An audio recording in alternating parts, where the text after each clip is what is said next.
وأيقظنا وأحيانا بعد مماتنا أشهد أن لا إله إلا الله وأشهد أن محمدا عبده ورسوله اللهم صل وسلم وبارك على سيد الوجود سيد القومين سيدنا أحمد سيدنا محمد وعلى آله والمهدي خليفته وسلم. Bapak Ibu yang dimuliakan Allah, yang diberkahi Allah, Nabi SAW selalu mengabsen sahabatnya, sehingga satu kali Sayyidina Ali tidak muncul di saat subuh. Maka beliau bertanya, "Aina Ali?" Di mana Ali? Maka para sahabat mengatakan, matanya sedang sakit wahai Rasulullah. Maka Nabi SAW pun datang ke rumahnya. Ternyata benar mata beliau lagi sakit. Maka disembur oleh Rasulullah SAW dengan air ludahnya. Namun air ludah Rasulullah beda dengan air ludah kita. Air ludah kita makan jengkol, makan pete, rasanya berubah, baunya pun berbeda. Baginda Nabi Muhammad SAW menganggap bahwa orang yang dapat berkah hidupnya, orang yang memulai bangun subuh, yang mulai dengan berjamaah di masjid, itu keberkahan yang berlipat. Semoga yang hadir pagi ini diberkahi oleh Allah SWT. Saya yakin yang hadir ini punya pekerjaan nanti, ya. Tapi menyempatkan pagi hari sebelum bekerja untuk mengisi kolbunya. Insya Allah ini pertanda kolbunya hidup. Semoga ini juga pertanda kolbunya sehat. Kolbu itu di dalam Al-Quran dibagi 3. Ada kolbu muttaqin, hudal lil muttaqin.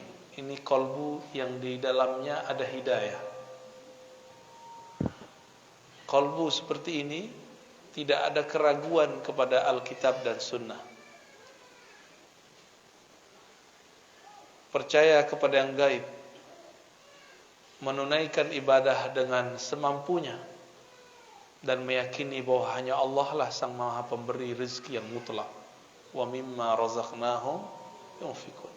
Rezeki itu jatahnya sudah ada, tinggal mau jemput. Dan cara menjemputnya tentu beda-beda. Ada orang yang menjemputnya berangkat pagi pulang sore. Ada yang cuma duduk-duduk di rumah, duitnya ngalir terus. Ada yang harus banting tulang, badan sudah hancur tapi tidak kunjung juga dapat. Karena cara dia menjemputnya tidak sesuai. Saya doakan apapun keadaan kita, semoga itu dalam berkah dari Allah Subhanahu wa taala. Keberkahan itu hanya diyakini oleh orang-orang yang muttaqin, yang percaya dan hatinya ada nur yakin. Maka disebut muqinun. Mereka ini orang-orang yang yakin, orang-orang yang penuh keyakinan. Ini disebut qalbul muttaqin. Qalbu apa? Qalbu ini qalbu yang sehat. Makanannya qalbu itu Quran. Isi Quran hudal linnas, hidayah. Bukan lip sync, bukan gaya-gayaan, mau sholat diputer, itu namanya cuma ingat-ingetin. Bukan mushaf itu saja dibawa kemana-mana, bukan. Tapi ketika dia menghayati isinya. Maka jangan terlalu nafsu baca Quran. Baca Quran itu dengan ketenangan kalbu. Baca Quran jangan nafsu, cepat-cepat khatam. Membacanya penuh dengan penghayatan. Ya.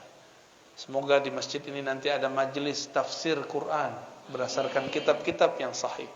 Kitab-kitab yang ditulis oleh para ulama ahli tafsir. Enggak usah banyak-banyak, 1 ayat 2 ayat, tapi jalan terus.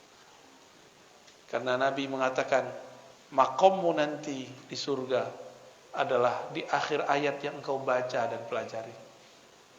Nanti kita terakhir bacanya apa, disitulah makom terakhirnya. Ya. Percaya nggak tuh? Percaya, ya. Apa kata Allah? Irqi, naiklah kamu. Makomnya naik terus, satu ayat beda dengan orang di samping, itu udah ibarat langit satu dengan langit dua makomnya.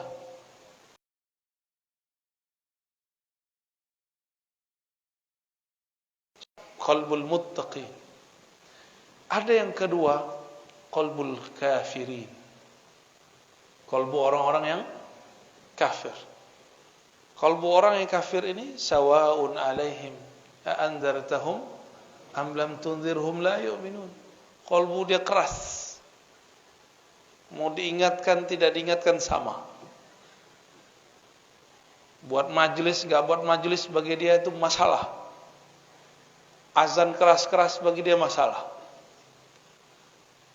Semoga tetangga-tetangga masjid di sini kolbunya tidak ada yang kolbul kafiri. Ya. Malah senang kalau di depan rumahnya banyak berjejer mobil, motor. Ketika orang ramai ke masjid, dia rela. Ketika pintu pagarnya tertutup. Itu orang kolbunya pertama, bukan kolbu yang kedua. Qalbul kafirin, Allah kunci kolbunya. Khatamallahu ala qulubihim. Walaupun kita sodorkan ayat kepadanya, kita sodorkan hadis kepadanya, tapi dalam pendengaran mereka, penglihatan mereka, di kolbunya ada ghisyawah, tutupan. Inilah yang membuat mereka tidak dapat menangkap rahasia-rahasia ayat.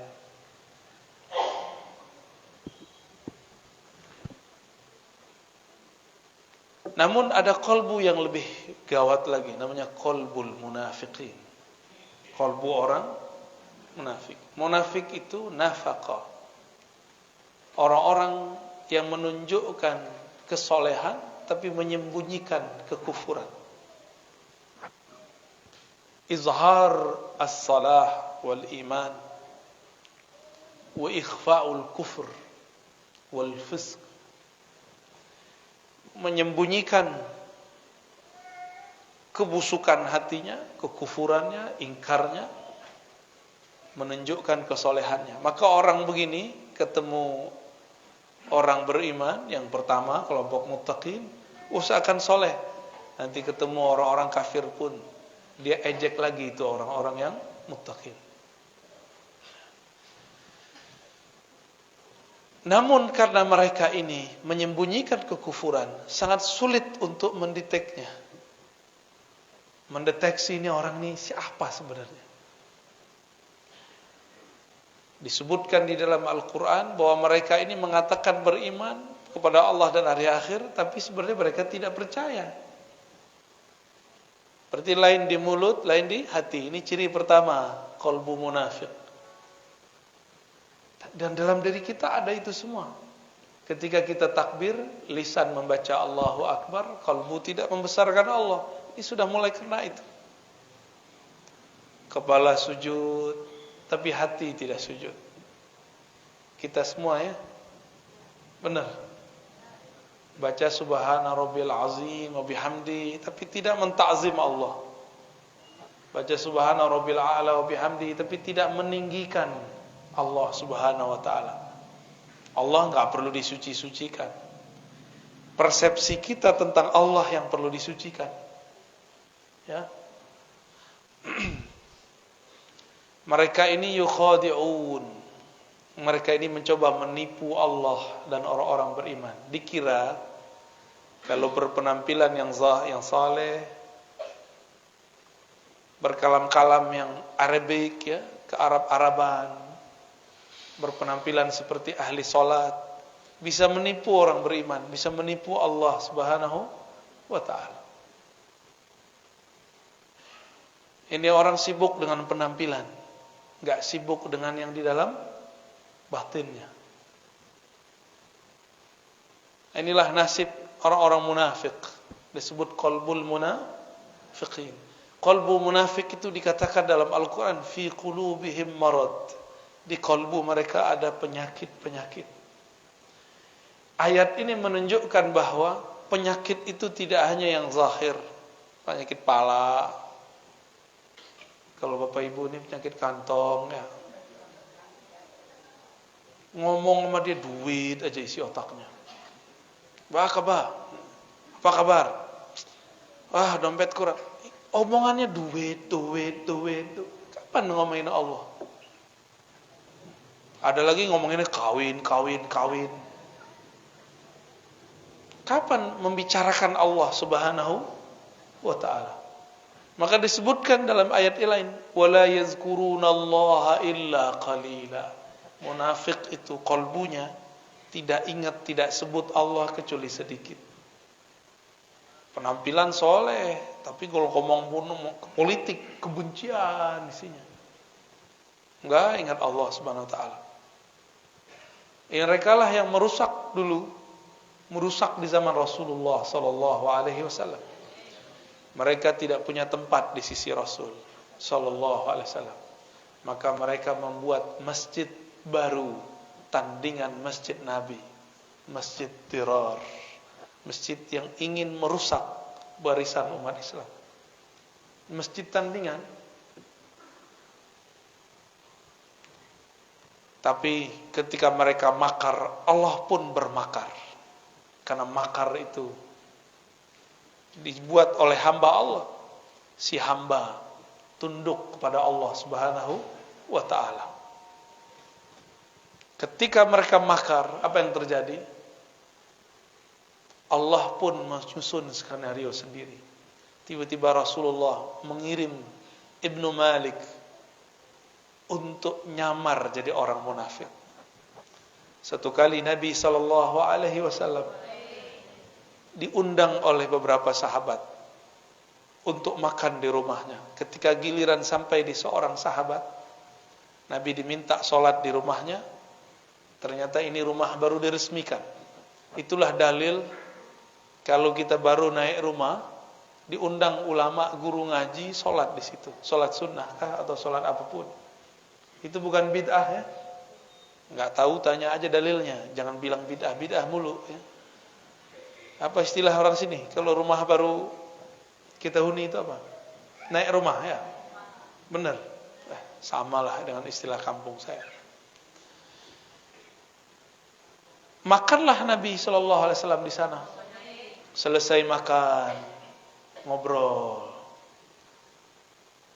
Tahu-tahu Nabi nanya, "Aina fulan? Aina ibn Malik? Mana si Malik?" Berkatalah sahabat Nabi yang lain, "Wahai Rasulullah, itu si Malik munafik.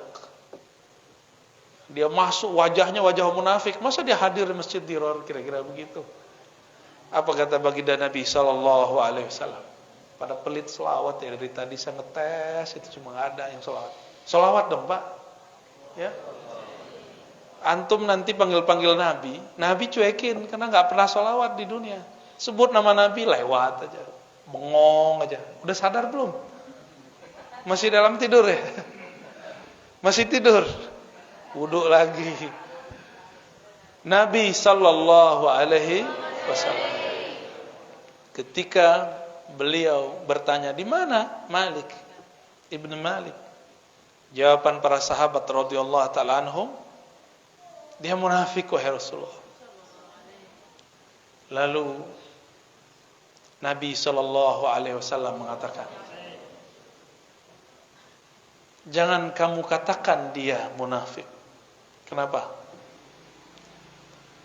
Li'annahu, karena dia berkata la ilaha illallah Muhammadur Rasulullah.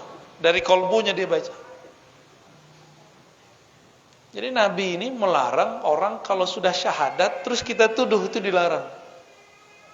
Cuma karena beda masjid, apalagi beda partai, apalagi nanti beda coblosan, itu nggak ada urusan antara munafik dan tidak munafik. Di partai manapun ada orang munafik, ada orang mukmin, ada mukhlis, ada yang bermuka 3, bermuka 2, ada yang muka 1, ada lengkap semua. Bisa jadi orang yang dituduh itu bukanlah seperti yang dituduhkan kepadanya. Nabi SAW membersihkan nama sahabat ini. ternyata itu orang adalah orangnya Nabi, disisipkan kepada orang munafikin. Jadi tenang aja, katanya corona ini buatan-buatannya mereka ya, biarin, tenang aja. Emang Allah tidur? La ta'khudhuhu sinatu wala naum. Allah tidak pernah tidur, ngantuk.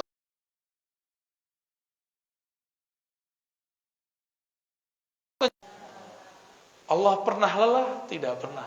Allah pernah lalai? Enggak. Karena Allah tidak pernah tidur, tidak pernah lelah, tidak pernah ngantuk, maka Dia tidak akan pernah membiarkan orang Islam, orang beriman disiksa, dizalimi, enggak akan pernah membiarkan. Karena Allah lah waliyul ladzina amanu, wali penjaga orang-orang yang beriman. Allah menyebut dirinya wali. Wali artinya penjaga.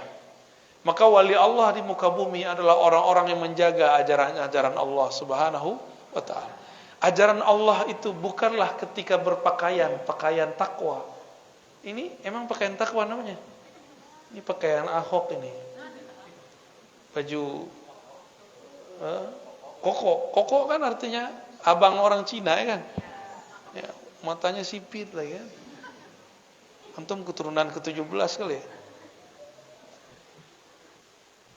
Kita aja yang kegeeran, ini baju takwa. Nabi mengatakan at-taqwa hahuna. Takwa itu di dalam dada. Hahuna. Maka jangan lagi pernah menilai orang takwa lewat baju. Ya. Ini majelis subuh yang diberkahi Allah. Jangan nilai orang takwa lewat penampilan. Kalau ibu-ibu tuh model jilbab, apa urusannya model jilbab? Yang penting tutup aurat, ya. Tutup aurat, tidak transparan, tidak ketat, udah muslimah, islami. Kalau bapak-bapak ini apa baju takwanya? Koko lagi, ya salah. Nabi SAW, percaya atau tidak? Nabi itu suka pakai baju impor. Mumpung orang Batam dekat sama Singapura, ngimpor gitu. Enggak begitu. Nabi ngimpor baju, pakai baju mustawradat yang didatangkan dari luar. Karena Nabi SAW di zamannya orang tidak produksi di Makkah, di Madinah. Semuanya dibeli dari luar. Ya. Marhaban, Kiai. Fadal, Kiai. Ta'al. Shifaul qulub. Allahumma shalli wa sallim. Allahumma shalli. Fadal. Aqalbu munafiqin, inilah yang perlu kita kenal. Ada enggak karakter itu dalam diri? Sehingga ketika kita mengenal karakter itu, kita dapat mengenal cara kembali kepada Allah Subhanahu wa ta'ala. Inilah cabang dari pengetahuan. Man arafa nafsahu faqad arafa rabb. Jadi mengenal diri itu bukan hanya ngomongin diri terdiri, diri terpari, diri terpapar, apalagi itu macam-macam ilmu kajian diri. Bukan itu aja. Mengenal penyakit di dalam diri itu adalah bagian dari ma'rifatun nafs. Mengenal diri. Jangan ketinggian ngomongnya. Badanku,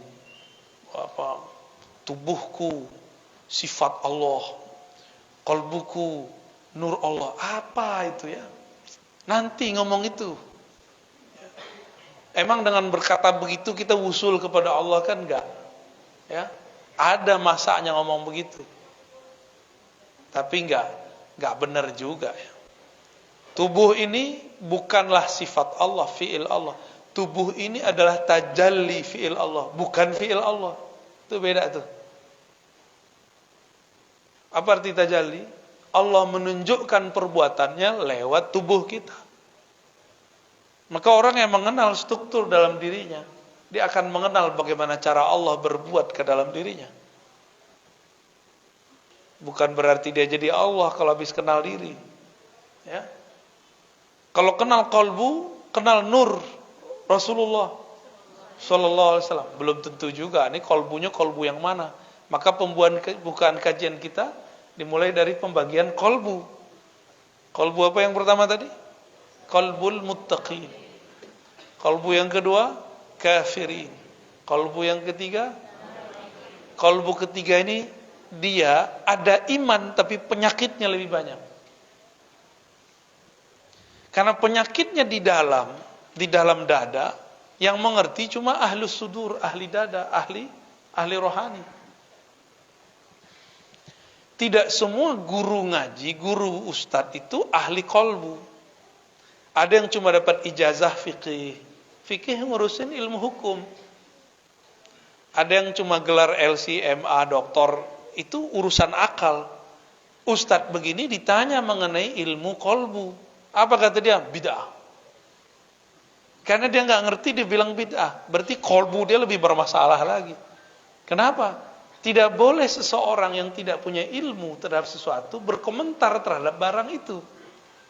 Saya nggak ngerti ilmu kedokteran. Boleh nggak saya berfatwa tentang kedokteran?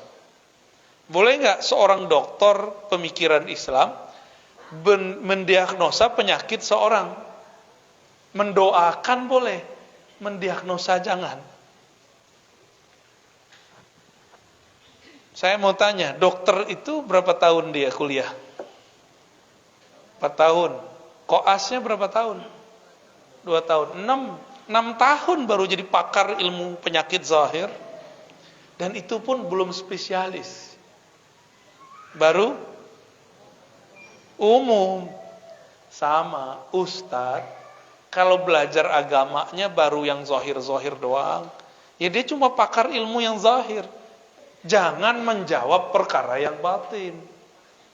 Ini ada orang gak pernah ngaji tasawuf, ditanya mengenai tasawuf, apa kata dia? Oh, jangan belajar tasawuf, gila ntar. Tetangga saya belajar tasawuf, gila. Tuh, berarti kasat mata yang dia hitung. Terus untuk apa dia belajar selama ini? Dan percuma dia belajar selama ini. Ada nggak orang kerja terus diberhentiin, apa namanya itu, di PHK, stres? Ada nggak? Ada nggak orang kapok bekerja? Kenapa orang nggak kapok bekerja? Lebih banyak orang stres karena di PHK daripada belajar zikir. Karena syaitan tidak pernah diam jika ada hamba Allah ingin belajar tentang Allah. Nggak mau syaitan diam. Makanya guru-guru ngaji, guru-guru tasawuf, guru-guru mursyid tidak akan dibiarkan oleh syaitan, kecuali dia akan membisikkan wali-walinya, wali-wali syaitan, untuk ikut menyerang ahli-ahli tasawuf itu. Maka ciri-ciri tentara syaitan adalah menyerang ahli zikir, menyerang mursyid-mursyid yang bersanad tarikatnya kepada Rasulullah sallallahu alaihi wasallam. Karena hanya itulah cara menjauhkan umat dari pewaris-pewaris Rasulullah sallallahu alaihi wasallam. Syaitan itu nyata atau tidak? Tampak enggak? Tampak tidak, nyata iya. Tampak tidak, nyata iya. Apa kerjaan syaitan? Yuwaswisu. Apa arti yuwaswisu? Membuat was-was. Yuwaswis bahasa Arabnya itu kata kerja yang sedang, akan, dan selalu. Jadi syaitan itu gak akan pernah diam untuk membuat suuzonnya umat lewat lisan-lisan da'i-da'i yang juhala, yang jahil. Bukan da'i ilallah, dia da'i kepada dirinya, bukan da'i ilallah. Supaya umat jauh daripada ma'rifatullah, mengenal Allah subhanahu wa ta'ala. Apa ciri-cirinya? Mereka menghina kajian-kajian ma'rifatun nafs, menghina kajian mengenal diri. Karena pintu satu-satunya mengenal Allah hanyalah mengenal diri. Saya mau tanya Bapak Ibu, sholat di tengah rumput, di tengah hutan, dengan di masjid, khusyuan mana?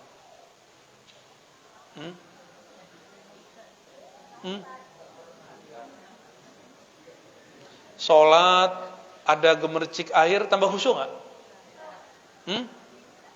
Iya apa enggak? Iya. Ya udah guyur aja terus rumahnya tiap hari. Kawan kita pengen sholat khusyuk. Maka kata gurunya, sholatlah di tengah bunyi alam. Maka dia carilah batu di tengah sungai, biar gemercik air. Tahu-tahu ada ular.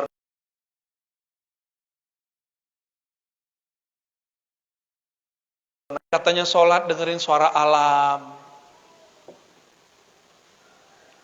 Dengerin suara alam. Dia kira kalau dengerin suara-suara begitu bisa khusyuk. Berarti khusyuk dia di telinga. Kalau mendengarkan suara gemercik air bikin khusyuk. Terus orang, mohon maaf, orang tuli bisa khusyuk gak? Mikir kalau berfatwa ya. Gak tahu jalan khusyuk, tanya kepada orang yang khusyuk. Khusyuk itu mata tertunduk ke tempat sujud. Kepala tersungkur, ya, menyentuh lantai. Zahirnya tuh, kolbunya kemana? Kolbunya menghadap kepada yang membolak-balik kolbu. Allah bertempat gak? Enggak butuh tempat. Tempat yang butuh Allah. Allah tidak memerlukan tempat. Semua tempat ini memerlukan Allah Subhanahu wa ta'ala. Lalu bagaimana cara menghadapkan kolbu kepada Allah? Hadapkanlah kolbumu ke dalam kolbumu. Mulailah memandang ke dalam diri. Saya sebut Allah atau tidak? Jangan sibuk lagi membicarakan orang. Ini kajian tazkiyatun nafs, kajian penyucian jiwa, tapi isinya nyala-nyalain orang. Kajian tasawuf tapi membid'ahkan thariqat orang. Kajian zikir-zikir tapi membid'ahkan zikir orang yang berbeda. Katanya kajian tazkiyatun nafs. Tazkiyah artinya menyucikan diri, bukan nyalahin orang lain. Itu dua hal yang berbeda. Akibat tidak mau menyebutnya dengan istilah tasawuf. Ya. Jadi nggak usah malu ya para ustadz. Kajian kita kajian tasawuf, sebut istilah tasawuf.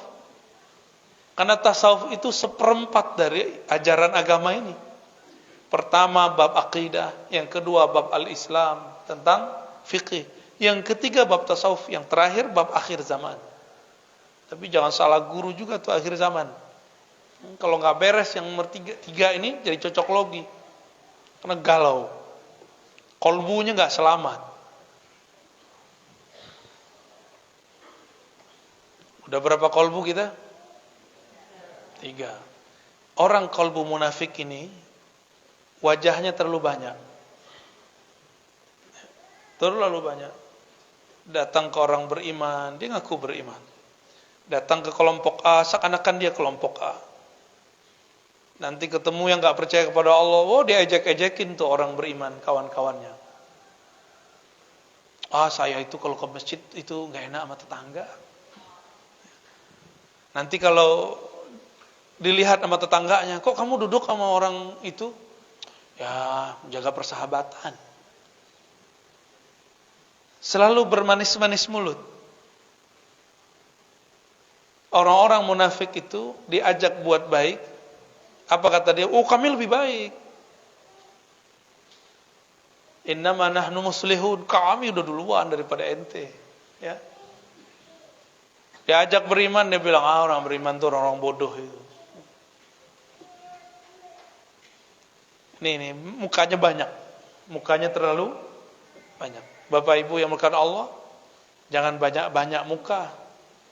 Muka kita cukup satu menghadap kepada Allah Subhanahu wa taala. Wajjahtu wajhiya lilladzi fataras samawati wal ard. Aku hadapkan wajahku. Wajah itu adalah sesuatu yang menghadap. Maka disebut ini wajah. Padahal ini bukan wajah sebenarnya. Wajah yang sebenarnya bukan ini. Wajah itu ada di kolbu.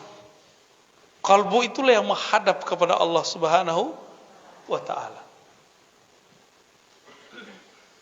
Ada sebenarnya kolbu yang di atas 3 kolbu ini. Kolbul aulia. Kolbunya para wali. Apa ciri-ciri kolbu para wali? Salamatu sudurihim. Sodornya, dadanya, hatinya selamat daripada penyakit-penyakit kolbu. Enggak hanya itu, dia selamat daripada su'uzzan. Tidak hanya itu, selamat dari syak. Ini kolbu para wali, dan di dalamnya berisi tentang berlian-berlian ma'rifatullah, mengenal Allah Subhanahu wa ta'ala. Maka para aulia itu di kolbunya ada kitab, baca ayat, ada ustadz baca ayat, wali baca ayat, hasilnya beda. Karena di kolbu dia ada kitab yang Allah turunkan ke dalam kolbunya, itu disebut ilmu laduni. Kolbunya wali Allah ini la khaufun alaihim wala hum yahzanun. Mereka tidak gelisah, enggak ada sedih yang berkepanjangan. Kenapa? Qulubuhum ma'muratun bi dzikrillah. Kolbu mereka makmur menyebut nama Allah. Ramai di kolbunya sebutan asma, nama-nama Allah Subhanahu wa ta'ala. Masih ingat waktu kecil dulu takut ada pohon besar, lampu nggak ada. Ini Batam ini kan baru banyak lampunya kan beberapa tahun belakangan ini aja. Dulu-dulu kan belum ya. Yang faham maksud saya, kalau kita lewat di satu tempat yang gelap, kita kata orang ngucap gitu ya. Ngucap apa? Guru saya diajarin sama dokter. Ngucap Pak. Dia nggak tahu itu ulama. Maka dia kerjain tuh dokter. Ngucap. Lagi diperiksa sama dokter, dia sakit, tapi nggak kelihatan nama alatnya. Saya sakit dokter. Ngucap Pak. Udah tua nggak mau ngucap katanya. Maka dia bilang ngucap. Itu ulama. Dokter ini nggak tahu yang dipegang ini seorang mursyid, guru ahli zikir, guru saya, Abu Hasan Basri namanya.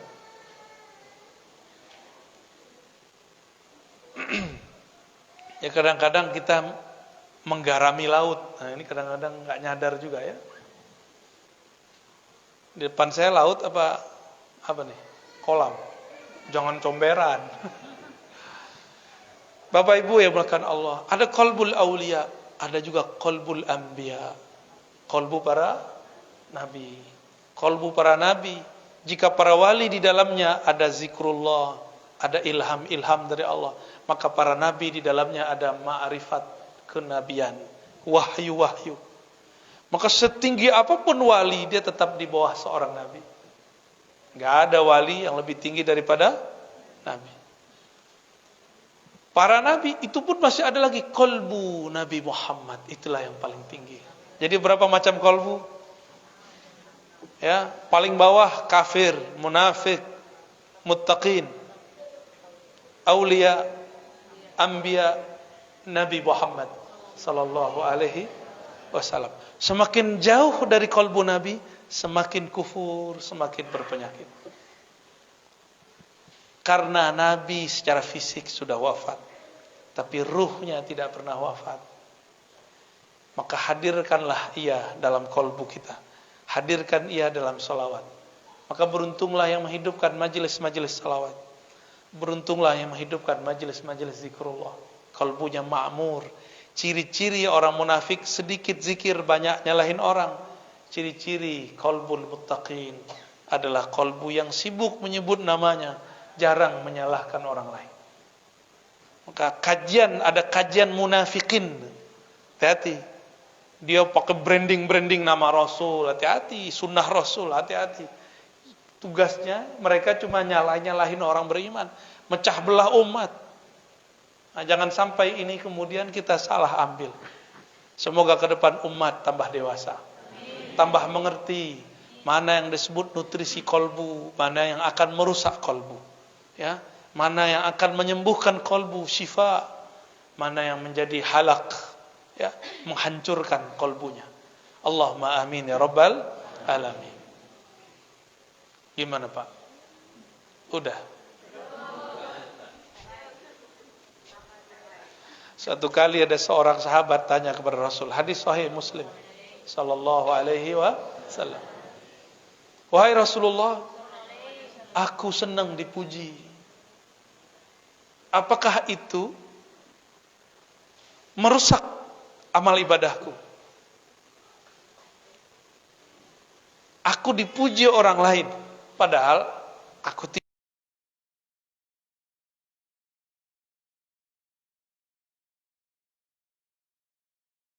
senang gak? Tuh berarti senang dipuji. Ya. Jangankan antum, itu kiai samping saya aja begitu kok. Itu normal, sisi manusiawi. Kalau enggak manusia. Tapi kita enggak niat mau dipuji, ininya bedanya, ya. Bedanya apa? Posting biar ada yang like. Itu bahaya tuh. Posting aja, share aja. Tapi jangan niat mau dipuji. Dua hal yang beda. Apa kata Nabi Muhammad sallallahu alaihi wasallam? Itu adalah keridaan yang Allah dahulukan, yang Allah kabarkan lebih awal. Jadi kalau kita dipuji orang, lalu kita anggap ini Allah yang memuji, digerakkan lewat mulut orang itu, ini disebut dengan apa? Barusan sudah saya sebut. Kabar gembira yang sudah didahulukan. Jadi kita ini diterima di sisinya, maka Allah gerakkan makhluk-makhluk ini memujinya. Ternyata ada namanya ma'rifatul hub, ma'rifat cinta. Allah itu adalah maha mencinta. Maka dia menyebut dirinya yuhib. Innallaha yuhibbul muttaqin. Innallaha ma'as sabirin. Ya. Innallaha, gimana lagi ayatnya? Ya, yuhibbul mutatahhirin, tawabin. Semuanya itu ada sekitar 7 lah. Kata cinta. Allah menyebutkan kata cinta sebagai kata kunci tentang dirinya. Kalau saya mencintai seseorang, itu saya memerlukan perhatian dia. Saya butuh dia. Tapi kalau Allah cinta seseorang, itu Allah sedang memberikan anugerah kepadanya. Allah tidak butuh dia. Allah tidak memerlukan dia. Ini beda cinta kita dan cinta Allah Subhanahu wa taala. Kita mencintai pasangan karena kita butuh perhatian dia, layanan dia. Tapi Allah cinta hambanya, tidak memerlukan mereka. Allah Subhanahu wa taala mengabarkan kepada Nabi Muhammad sallallahu alaihi wasallam, jika Allah mencintai seseorang, idza ahabballahu 'abdan, maka Allah memberitahu kabar kepada Sayyidina Jibril, ya Jibril, inni uhibbu fulanan, wahai Jibril, aku cinta kepada si fulan, fa ahibbahu, maka cintailah ia. Maka Sayyidina Jibril sejak saat itu mencintai orang itu tanpa pernah berhenti. Karena sekali Allah mencintai makhluk, selama-lamanya dia mencintainya. Allah tidak pernah mengkhianati cintanya. Allah itu sangat setia. Beda sama kita, beda dengan saya, beda juga yang di samping saya. Beda. Dulu pernah jatuh cinta seseorang terus hambar, pernah gak? Ya, itu kita. Ada orang menikah mewah, meriah, tapi umurnya cuma seumur jagung. 3 bulan cerai. Karena yang dia butuhkan tidak ada di situ. Yang dia perlukan tidak ketemu di situ. Suatu kali ada orang nelpon Buya Hamka. Dulu dalam bukunya dicerita, dalam videonya pun, dalam suara rekamannya dicerita. Perempuan itu menelpon beliau, masih keturunan ningrat, ingin menjadi istri Buya Hamka. Buya Hamka bilang, saya sudah tua, saya tidak bisa menafkahi batinmu. Apa kata dia? Saya tidak perlu, wahai Tuan, saya hanya ingin membersamai Buya. Wah, gawat itu. Tapi begitulah cinta. Dia hanya ingin khidmah kepada yang dicintainya. Nah, bunuh dulu handphonenya ya. Matikan. Itu bahasa halusnya. Matiin itu bahasa kasar itu. Sama kasar dengan bunuh. Tuh matiin. Mengganggu orang lain kalau saya nggak terganggu. Taib, ya. Jadi Allah buat pengumuman, wahai Jibril, aku mencintai fulan, fa'ahibbahu. Maka Jibril turun ke langit ketujuh, mengatakan, ya ahlas sama, wahai penduduk langit, innallaha yuhibbu fulanan. Allah cinta kepada seorang fulan ini. Fa'ahibbuhu, maka cintailah mereka. Malaikat butuh cinta enggak? Enggak, malaikat itu makhluk yang enggak butuh cinta juga. Dia enggak ada syahwat, dia enggak perlu perhatian. Malaikat itu makhluk yang statis, kaku, disiplin. Itu malaikat. Mirip-mirip kayak robot, tapi robot Allah. Jadi kalau saya menyebut, biar antum paham, malaikat itu makhluk kayak apa? Kayak robot. Sesuai dengan apa program dia begitu aja. Begitu aja, gak bisa dirubah-rubah. Maka semua malaikat dari langit ke-7, langit ke-6, sampai ke langit pertama mengatakan, inni uhibbu fulanan, aku cinta kepada fulan karena Allah cinta kepadanya. Inilah yang disebut viral di langit, ya, terkenal di langit. Gak sembarangan itu. Terkenal di langit belum tentu terkenal di bumi. Namanya harum di langit. Kenapa? Karena dia sebut-sebut nama Allah. Tapi biasanya kalau sudah viral di langit, dia adalah orang yang memviralkan Allah di bumi. Orang-orang yang memperjuangkan agama Allah di bumi, Allah viralkan dia di langit. Nama-nama dia disebut. Inilah yang dikatakan dalam surat Ghafir, bahwa para malaikat memintakan ampun, yastaghfiruna lillazina amanu. Mereka memohonkan ampun untuk orang-orang yang beriman di bumi. Semoga nama yang hadir pagi ini termasuk disebut di sana. Amin ya rabbal alamin.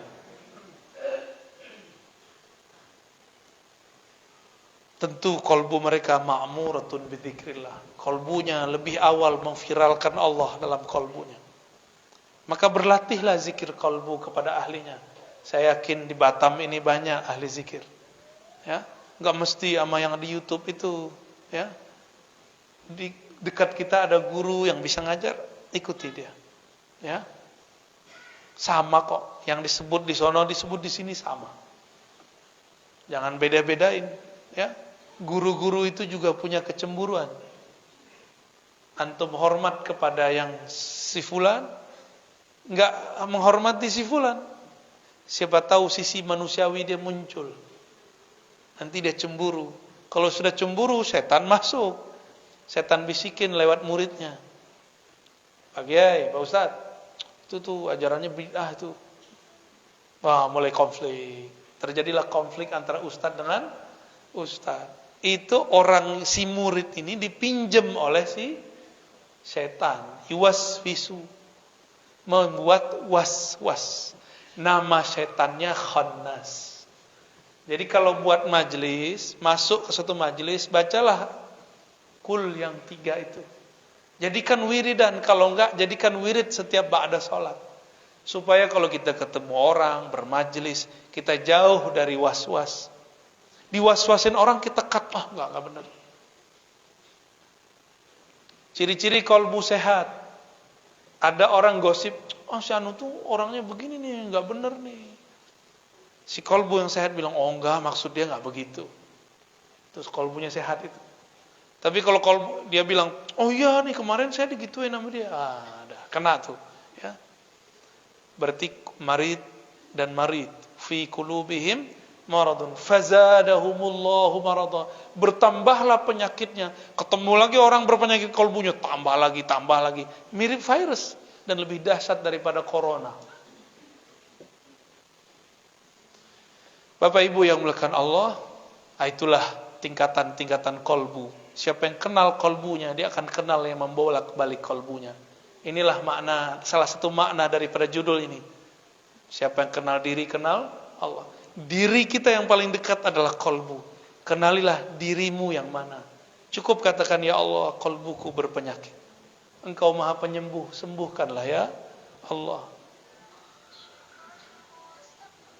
Baik, sudah. Cukup. Mau tanya jawab?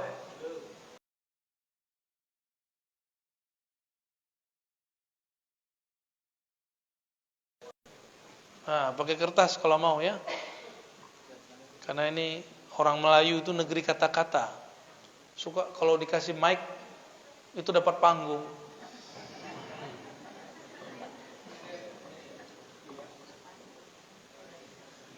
Nah, silakan ditulis. Yang ditanyakan yang penting-penting, yang nggak penting nggak usah ditanyakan ya.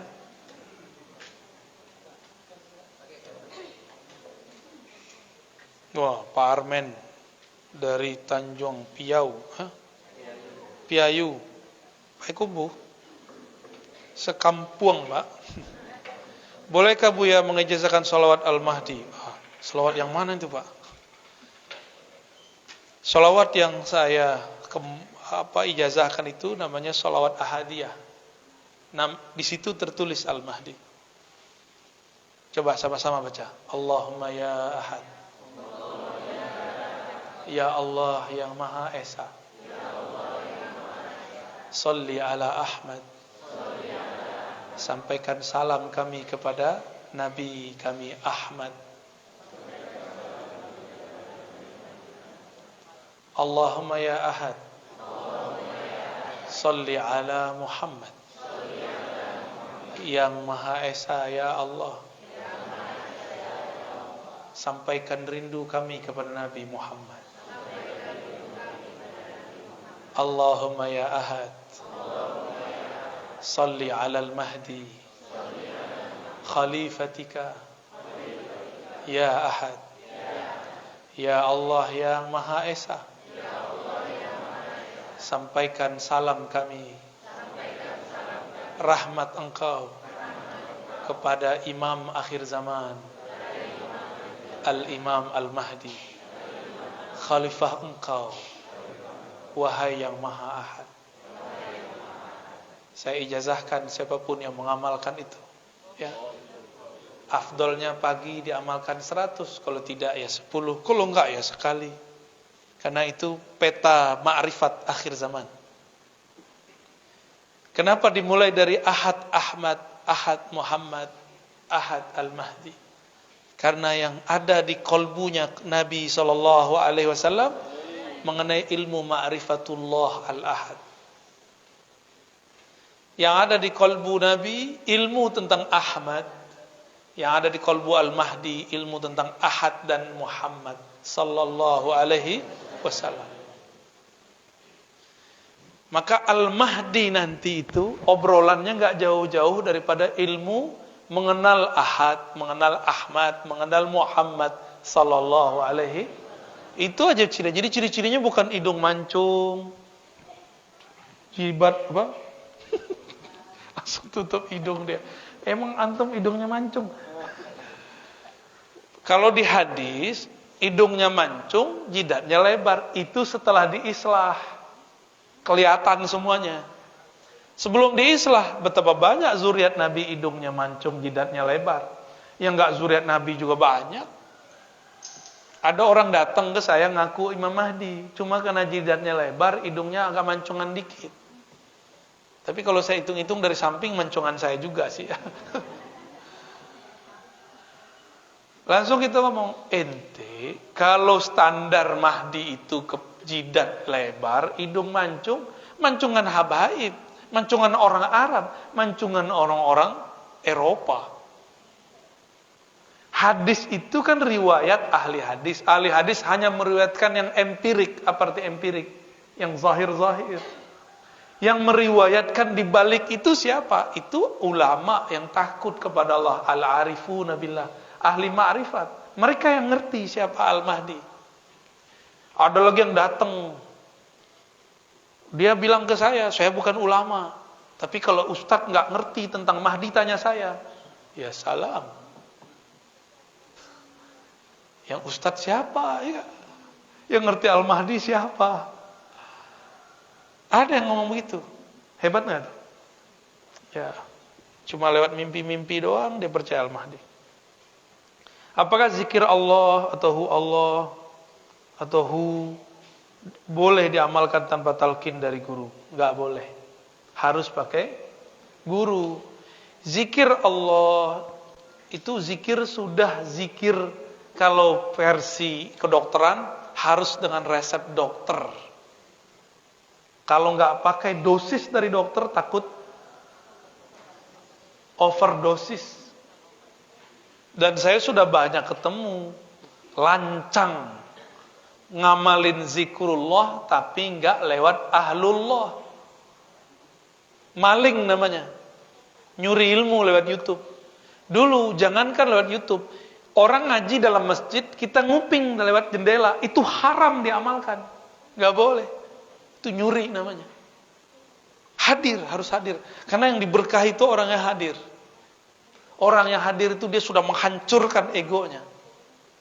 Ya, kayak Kiai ini kan udah menghancurkan egonya, duduk di bawah saya itu udah hancur egonya sudah.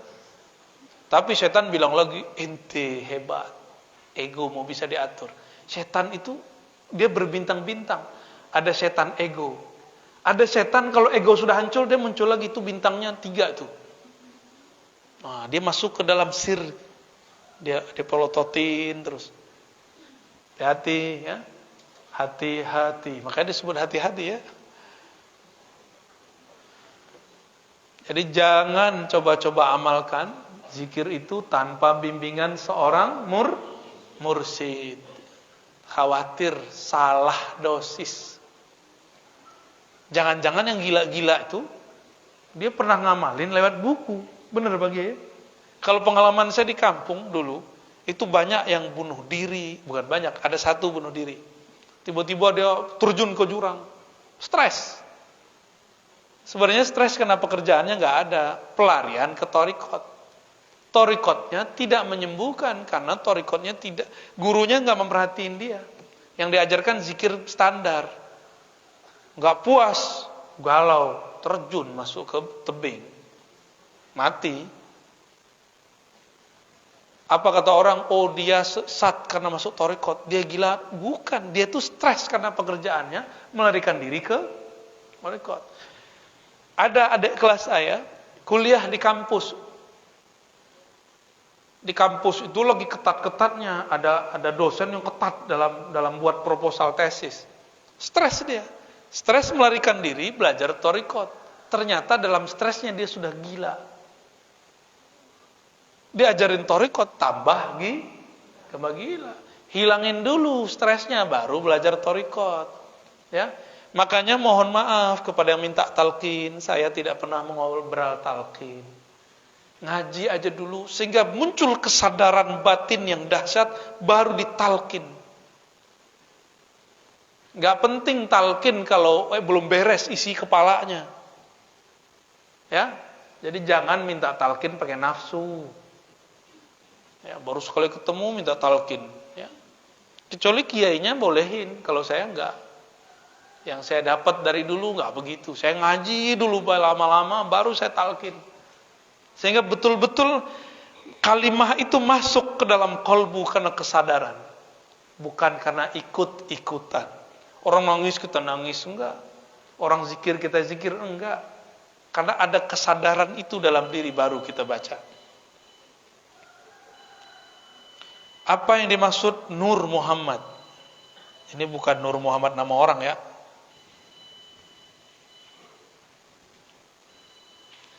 Nur Muhammad sebenarnya Nur Muhammad itu saya jelaskan apa sebenarnya Nur Muhammad. Allah Ahad menghembuskan hembusan pertamanya disebut dengan Ahmad. Maka bernamalah Ahmad itu Ruhullah. Ruh hembusannya Allah Subhanahu wa ta'ala.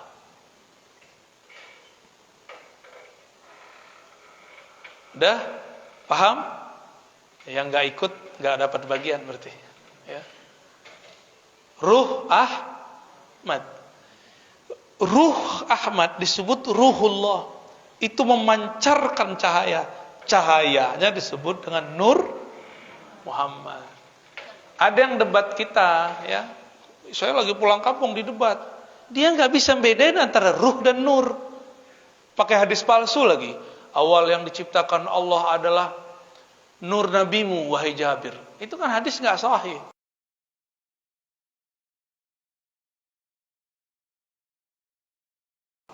Nur ya nur, ruh ya ruh. Nggak ngerti nanya, jangan debat dulu. Ini udah debat aja, ya. Naik lagi tangannya begini kan. Oh berarti yang nanya itu bukan sisi nurnya, tapi zulmaniyah dalam dirinya. Karena ada kesombongan ketika bertanya. Ingin menjidal, mendebat. Padahal ilmu ini bukan untuk jidal, bukan untuk debat. Ilmu ini peta jalan pulang kepada Allah Subhanahu wa ta'ala. Nggak ngerti beda nur sama ruh udah berani debat. Ya salam. Selama ini kan kajian orang sampai di Nur Muhammad, nggak ada yang sampai kepada Ruhullah Ahmad, Ruhullah nggak ada. Itu baru dibuka oleh para ulama wali-wali Allah di akhir zaman ini untuk menyongsong munculnya Al-Imam Al-Mahdi, biar ruh kita kuat, biar nanti ketika tubuh ini dihancurkan oleh Dajjal, nggak makan berhari-hari, ruhnya masih kuat hidup. Ini baru paceklik, udah nyalahin ini, nyalahin itu, ya. Pandemi yang disalahin siapa? Berarti kita ini ada karakter iblis, suka nyalahin orang. Suka nyalahin orang tuh karakter iblis tuh, hati-hati. Jalan macet yang disalahin wali kota, ya kan? Ya. Ada aja, ya. Nur Muhammad itu memercik, memancar daripada ruh Ahmad, jumlahnya 124.000. Makanya jumlah para nabi berapa? Ini bukan cocok logi ya, ilmunya begitu. Kenapa muncul dalam hadis jumlah nabi itu 124.000? Itu semua adalah percikan pancaran daripada Nur Ahmad. Disebut Nur Muhammadiyah, Nur Nabi Muhammad sallallahu alaihi wasallam. Nur itu sudah ada sebelum Nabi Adam ada. Makanya Nabi mengatakan, aku sudah diangkat jadi Nabi, sedangkan Adam baru tanah, belum dicipta. Jauh sebelum itu aku sudah dicipta, ribuan tahun sebelum Nabi Adam. Nama beliau saat itu Ahmad. Maka Ahmad itu nama ruhnya Nabi. Nabi itu punya nama ruh, itu Ahmad. Maka Ruhullah Isa mengabarkan, inni mubasyirum birasuli ya'ti min ba'di ismuhu Ahmad, surat Shaf ayat 6. Aku Ruhullah mengabarkan sang sumber ruh, yaitu Ahmad, akan datang di akhir zaman. Datangnya pakai nama baru, namanya Muhammad. Apa yang beda Ahmad dengan Muhammad? Ada mim depan, ada tasdid. Nah itu sirnya. Ya. Muhammad. Itu tasdid kedua, itulah diturunkan jadi Al-Mahdi. Mimnya itu mim Al-Mahdi. Itu namanya ilmu huruf. Ilmu huruf itu bukan cocok logi. Emang dari sononya sudah begitu. Al-Mahdi yang di-guidance oleh Allah. Yang dibimbing kolbunya oleh Allah, bukan dibimbing pakai Google. Yang dibimbing langsung oleh Allah, bukan lewat kitab. Mursyid, kitab, guru itu cuma zahir aja. Karena zahirnya orang harus berguru, zahirnya harus baca buku, tapi batinnya yang membimbing beliau adalah Allah. Sudah banyak gerakan-gerakan Al-Mahdi dulu, tapi nggak ada yang sabar. Gagal semua udah. Udah berapa gerakan Al-Mahdi muncul? Nggak ada yang sabar. Sekarang juga muncul tuh yang nggak sabaran tuh, nggak sabar cerita-cerita mimpinya dan itu bukan satu orang, di Indonesia juga ada, di seberang juga ada. Kalau Al-Mahdi bisa diceritakan ahwalnya di dalam YouTube. YouTube punya siapa? Hah? Siapa yang punya YouTube? Tuh, udah tahu jawabannya? Kalau ada orang ngaku Al-Mahdi, sama dengan orang ketahuan sebagai Nabi Muhammad. Apa kata Bukhairah? Wahai Abu Talib, jangan biarkan anakmu pergi ke Rum kalau ketahuan dibunuh oleh ahli kitab.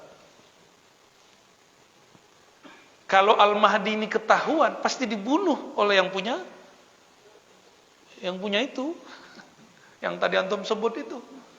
Pasti dibunuh, gak mungkin dibiarin. Jadi jangan percaya dengan Al-Mahdi Al-Yutubiyah. Yang enggak sabar ya. Baik. Jadi dalam diri kita ada enggak Nur Muhammad? Ada. 124.000 itu kemudian ditutup dengan munculnya sumber dari cahaya itu, Muhammad Rasulullah sallallahu alaihi wasallam. Karena nur itu ada masuk ke dalam diri, makanya bisa bangun subuh. Bisa ikut majelis, padahal mau kerja kan? Ya sudahlah, sesekali kita undur datangnya. Itu kan ada nur. Kalau kerja ya sudah begitu tiap hari. Tapi kalau kajian begini mungkin tidak setiap hari. Ada obrolan begitu di kolbu.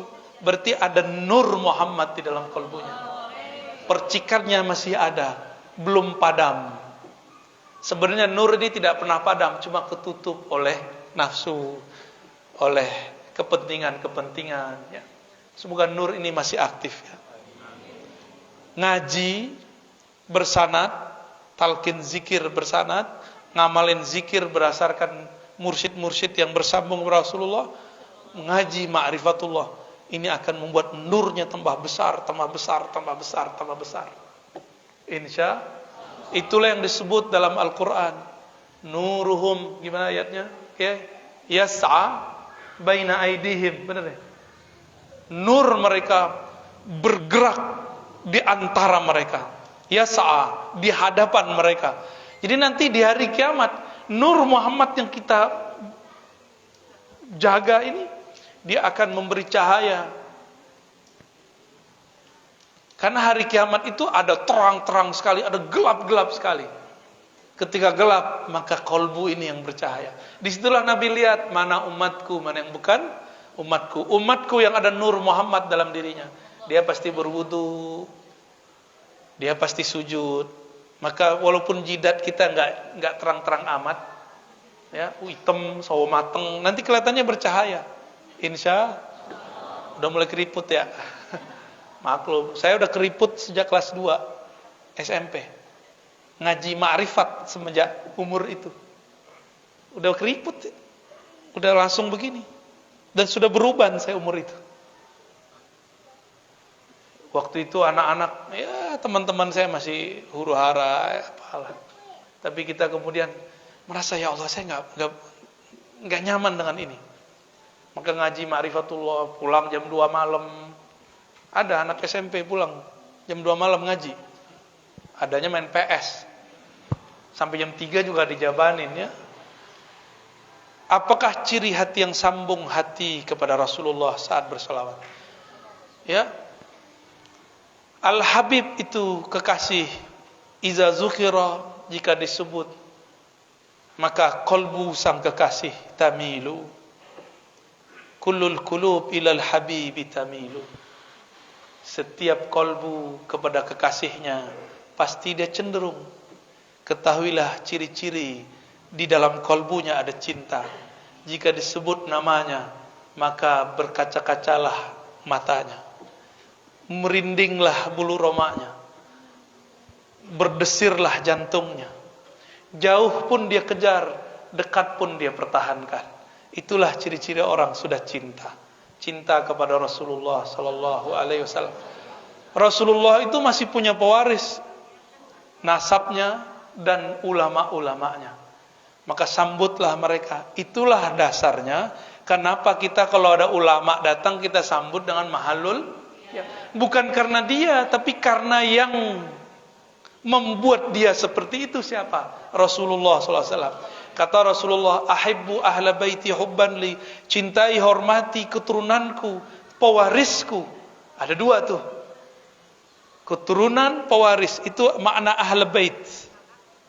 Nasabnya, lalu pewaris ilmunya. Mereka disebut ahlu baitin Nabi dalam ilmu hakikat.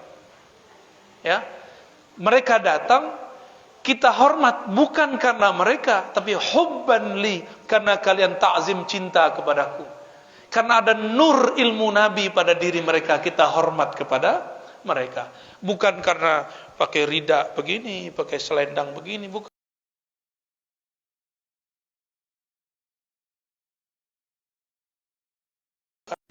Kopi Abu Hamka.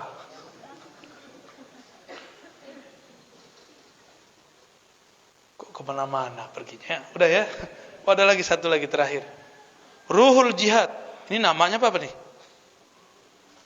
Namanya Ruhul Jihad. Masya Allah. Minta ijazah ilmu-ilmu yang disampaikan yang ada di YouTube agar musalsal. Sahih, bagus. Emang begitu kalau orang sudah dapat ilmu, sudah baca buku, ingin minta diridhokan, dihalalkan ilmunya. Dengan ini siapapun yang hadir, saya izinkan untuk menikmati, menyerap, mengamalkan kajian-kajian yang ada di YouTube. Tapi dari channel yang resmi. Kalau yang lain saya nggak tahu, dipotong-potong, ya. Ya, saya sebenarnya nggak punya channel, belum punya channel. Banyak yang ngajak, ayo buat dong official Ar-Razi Hasim. Takut nanti saya tamak sama duit YouTube. Takutnya begitu, tapi udah banyak yang ngajak. Nanti kita lihatlah kalau ada perubahan-perubahan, kalau perlu dibuat kita buat. Tapi selama ini yang kita izinkan, ya, mahasiswa saya, santri-santri itu ada di Ribat Nauraniyah. Ada juga Cafe Rumi, ya. Ya, Ribat Nauraniyah, ya. Sengaja namanya nggak mudah-mudah, biar yang dapat itu memang orang-orang yang serius nyari. Ya, kita nggak butuh-butuh amat sama follower, viewer, nggak. Kita cuma pengen cek orang tertarik kajian ma'rifat berapa orang sih. Ternyata di akhir zaman tambah banyak. Ya, beberapa ada yang saya izinkan, ya. Ada beberapa yang Bapak Ibu tonton tuh beberapa saya izinkan. Yang dengan syarat jangan potong yang berlebihan. Jangan ngasih quote-quote, kata-kata thumbnail yang aneh-aneh. Di luar itu nggak jaminan saya, ya. Baik. Sudah. Pas sudah, ya. Udah syuruk kan? Saya yakin Bapak Ibu ada pekerjaan. Semoga pekerjaannya diberkahi oleh Allah. Karena paginya dimulai dengan al-barakatul li ummati fi bukuriha, ngaji, mengenal Rasul sallallahu alaihi wasallam, mengenal Allah, mengenal diri.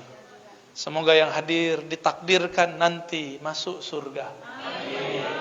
Kami, kita semua, semoga kita ditakdirkan memandang keindahan wajah Rasulullah sallallahu alaihi wasallam. Diizinkan memandang wajah Allah Subhanahu wa taala. Allahumma ya Allah ya Rahman ya Rahim. Wajahmu terlalu mulia untuk kami pandang. Tapi Engkau ingin juga dipandang. Engkau yang maha pantas dipandang. Izinkan kami ya Allah untuk pantas memandang wajahmu. Ya Rabb, kalbu kami kosong dari namamu. Famla' qulubana bil yaqin. Ya Allah, penuhi kalbu kami dengan keyakinan. Wamzayyin qulubana bi asma'ik. Hiasi kalbu kami dengan keindahan nama-namamu al-husna, al-asma'ul husna. Ya Allah, jiwa kami berpenyakit ya Allah. Ada emosi, ada ketidaksabaran, ada kesombongan, ada merasa lebih alim, lebih pintar. Tolong ampuni ya Allah penyakit-penyakit ini, sembuhkan ya Allah. Ya Allah, di kalbu kami ada perasaan malas ya Allah. Malas untuk istiqamah ya Allah. Malas untuk silaturahmi kepada ulama ya Allah. Malas untuk zikir pagi sore ya Allah. Malas untuk berguru kepada ahlinya ya Allah. Ya Allah, berkah kajian pagi ini. Sembuhkan penyakit malas kami. Tumbuhkan kesungguhan. Tumbuhkan kedisiplinan dan istiqamah. Allahumma bihaqqi Sayyidina Muhammad faj'alna minal mustahiqin bi syafaatihil uzma. Ya Allah, dengan kemuliaan Nabi-Mu, kekasih-Mu Nabi Muhammad sallallahu alaihi wasallam, jadikan kami yang hadir ini keluarga kami, guru-guru kami, semuanya berhak mendapatkan pertolongan Rasulullah sallallahu alaihi wasallam. Allahumma hasibna hisaban yasira. Ya Allah, dengan berkah Nabi Muhammad, maka hisablah kami dengan hisab yang ringan. Allahumma ajirna minan nar. Ya Allah, siapapun yang hadir, maka bebaskan mereka dari siksa neraka. Bihaqqi la ilaha illallah Muhammadur Rasulullah, dengan keberkahan kalimah la ilaha illallah Muhammadur Rasulullah. Ya Rabb, ij'al lana khairan fi hayatina wa mamatina. Ya Allah, jadikan hidup kami penuh keberkahan, mati kami penuh keistiqomahan, husnul khatimah. Wa sallallahu ala sayyidina Muhammad walhamdulillah rabbil alamin. Mohon maaf, tidak usah salam-salaman ya. Cukup dengan qalbu, enggak usah foto-foto juga. Itu mengganggu. Ya. Semoga wajah kekasih-kekasih Allah sudah terfoto dalam qalbu kita. Amin ya rabbal alamin. Semoga semua dapat keberkahan. Assalamualaikum warahmatullahi wabarakatuh.